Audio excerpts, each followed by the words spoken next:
Political Buzz is your rapid-fire look at the best political topics of the day. 3 questions, 30 seconds on the clock. Playing today, Democratic strategist Maria Cardona, SiriusXM political talk show host and comedian Pete Dominic, and CNN contributor Will Cain. So, here we go. First question. Rick Perry stumbling and falling down a lot on the campaign trail. His latest controversy over a sign at a Texas hunting camp he and his family used to lease.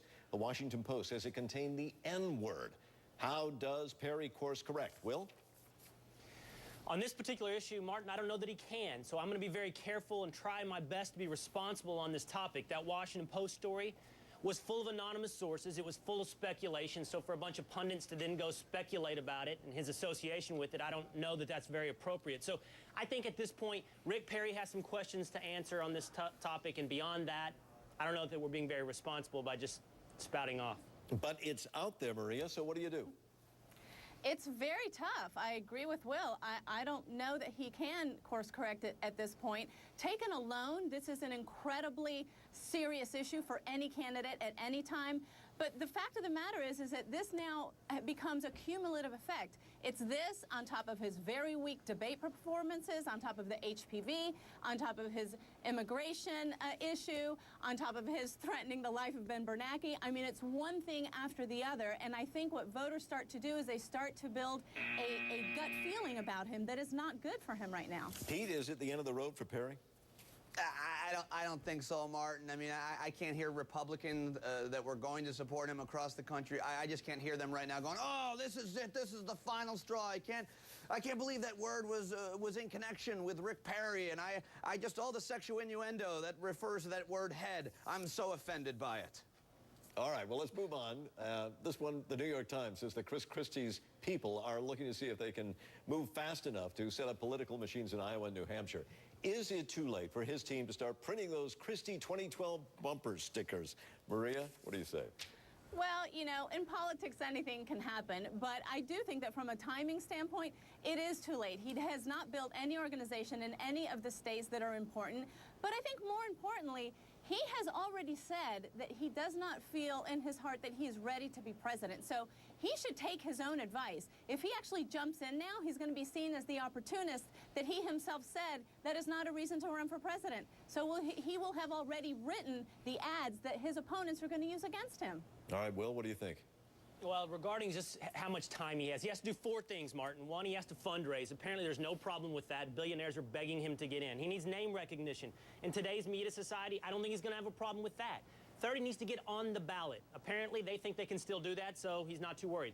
4th, he needs to get a political campaign structure in place. That's the question. Can he do that in Iowa and South Carolina, New Hampshire, with a little over 90 days to go? We'll see. Pete, what do you think?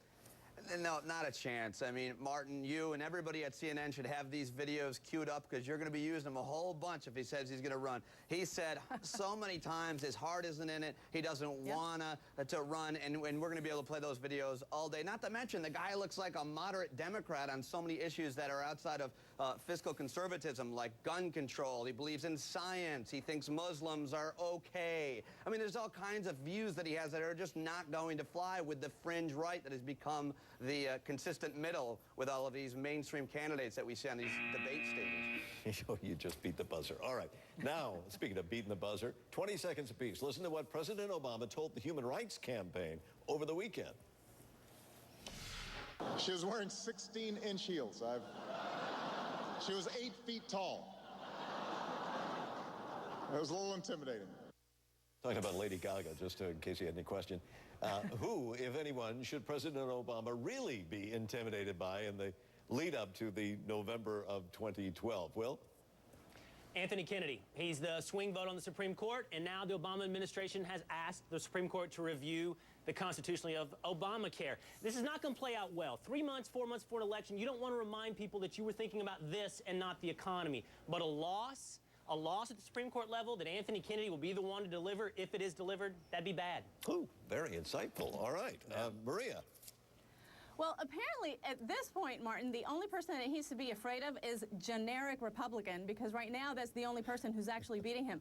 But the problem is that once you put a name into that generic Republican of the candidates who are currently running, nobody beats him, which is why you have people begging Chris Christie to come in so they can save the GOP from what apparently is now a field that cannot be President Bush.